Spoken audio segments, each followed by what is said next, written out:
চাচা বাড়িতে এবার একটা লাউ গাছ লাগাইছিলাম। ভালো করছস, বইসা থাকার চেয়ে কিছু করা ভালো। ইয়া বড় একটা লাউ ধরছিল। বড় লাউ ধরবো না তো কি ছোট লাউ ধরবো বেটা? তুই আমার ভাতিজা না? লাউটা বিক্রি করার জন্য বাজারে নিয়ে গেলাম। ভালো করছস, এত বড় লাউ কি খাওয়া যায়?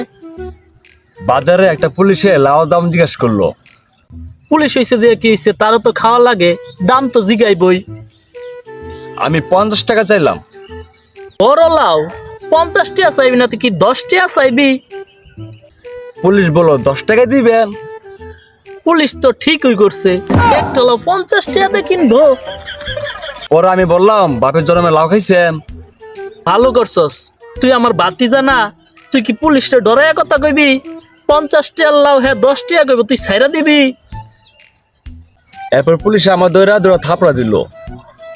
ভালো করছে, তুই পুলিশের লগে জাইরামি করবি আর পুলিশে তোরে জামাই আদর করবো।